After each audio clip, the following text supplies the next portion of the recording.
Hi everyone, welcome to our channel All India World. Today we are going to discuss an important topic that is elections. Especially we are going to discuss about the GHMC elections.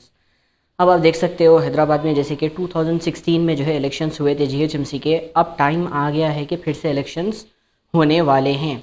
Because as you know कि हमारे पास India में 5 साल में एक बार elections होते हैं। अब ये 5 साल का जो टर्म है कॉरपोरेटर्स का कंप्लीट होने वाला है और हमारे पास बहुत ही जल्दी इलेक्शंस आने वाले हैं। इसका इंडिकेशन आप ये देख सकते हो कि बहुत सारे पॉलिटिकल लीडर्स जो है आपको नज़र आ रहे हैं आजकल, specially on such controversial topics पे आप देख सकते हो, जहाँ पे बहुत सारे पॉलिटिकल लीडर्स के बहुत सारे जो है अपने अपने स्टेटमेंट्स आ रहे हैं। This you can see. तो बहुत सारे लोग मुझसे ये क्वेश्चन पूछते हैं कि वोट किसको दें, whom shall we vote. It's a tricky question I can say. ये एक ऐसा क्वेश्चन है जिसका आंसर आप खुद जो है इसका आंसर ढूंढ सकते हैं। हाउ?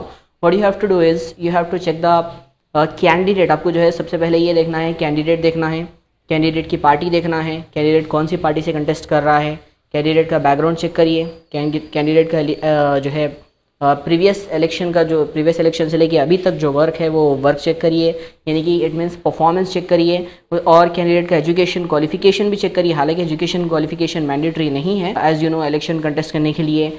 आजकल जब से जो है ये जो इलेक्शन का कंप्लीट प्रोसेस है, इसमें ज़रूरी नहीं है एजुकेशन क्वालिफिकेशन, बट स्टिल अगर आप चाहते हैं कि आपका कॉर्पोरेटर पढ़ा लिखा हो, then you can check that educational qualification before going that. Okay. इसके अलावा GHMC इलेक्शंस के अलावा भी बिहार में इलेक्शंस होने वाले हैं। इलेक्शन के डेट्स अनाउंस भी हो चुके हैं बिहार में। तो अब रही बात हैदराबाद की, तो हैदराबाद में अभी अनाउंस तो नहीं हुए, मगर ये पॉलिटिकल लीडर्स के जो है एक्टिवनेस को देख के एक अंदाज़ा तो लगाया जा सकता है कि इलेक्शंस बहुत जल्द होने वाले हैं।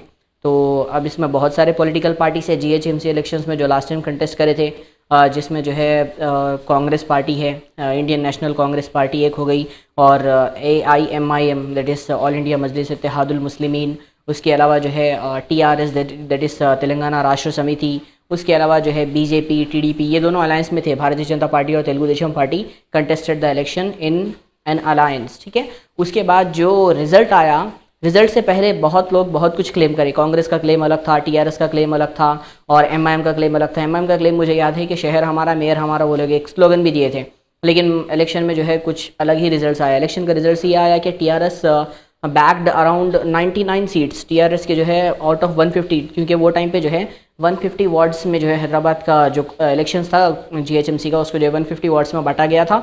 तो 150 कॉर्पोरेटर्स में से सिर्फ और सिर्फ TRS के जो है 99 जो है कॉर्पोरेटर्स जीत के आए, जिसमें से आपको मालूम है जो है मेयर जो है TRS पार्टी से ही है, फिर डिप्टी मेयर भी जो है TRS पार्टी से ही है। तो MIM जो है सेकेंड लार्जेस्ट पार्टी बनी। उसके बाद MIM के अराउंड 44 कुछ सीट्स आए थे। उसके बाद आप देख सकते हैं Telugu Desam party, BJP party, उनके बहुत सिर्फ मैं बोल सकता हूँ 1 डिजिट नंबर में जो है सीमित होकर रह गए वो लोग।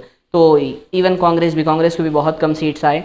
This is the thing. तो ये टाइम देखना है कि ये टाइम इलेक्शंस में क्या होता है, कौन सी पॉलिटिकल पार्टी जो है ये टाइम कैसा परफॉर्म करती है। क्योंकि लास्ट टाइम जो है जो TRS पार्टी थी, वहाँ पे एंटी इनकम्बेंसी का फैक्टर नहीं था TRS पार्टी के लिए। अब हो सकता शायद क्योंकि TRS पार्टी को यहाँ पे रूल करते हुए तेलंगाना में 6 साल के आसपास हो रहे हैं, क्योंकि चीफ मिनिस्टर बने थे मिस्टर KCR, जो कि 2014 में बने थे। 2014 से 2020, अभी तो ये 6 साल एंटी इनकम्बेंसी नहीं बोला जा सकता, लेकिन but still people's choice I can say. So ये तो एक चीज़ हो गई। इसके अलावा जो है one more thing is that कि यहाँ पे कांग्रेस भी आजकल बहुत एक्टिव नज़र आती है, और देखना है ये टाइम कौन सी पार्टी जो है कितने सीट्स लेकर आती है। That will be very interesting to see कि ये टाइम इलेक्शन के रिजल्ट्स क्या आते हैं। But I request you all कि मालूम वोट देने के टाइम पर आप जो है इन सब चीज़ों का ख्याल रखिए और एक ऐसे जो है कॉर्पोरेटर को वोट दीजिए जो आपके हक़ में बेहतर हो। रही बात बिहार की, बिहार के इलेक्शंस भी this time would be very interesting to see कि यहाँ पर जो है पहले तो लास्ट टाइम जो है JDU जनता दल यूनाइटेड और RJD जो है लालू प्रसाद यादव की जो पार्टी है, ये दोनों पार्टी का अलायंस था लास्ट टाइम। दोनों मिलकर जो है इलेक्शन साथ लड़े, लेकिन बाद में जो है JDU पार्टी जो है अलग हो गई अलायंस में से। ठीक है। RJD के अलायंस में से बाद में वो BJP के साथ जाके मिल गई, ये चीज़ हो गई।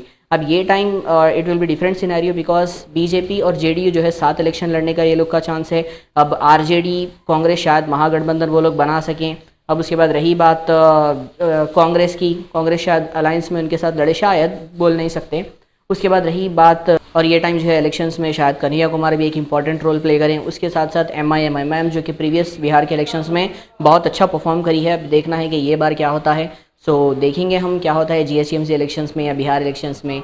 सो stay tuned with us, do subscribe our channel all India word to get more such updates, and make sure to like this video and do share this video with your friends also if you found this video useful. Thank you so much.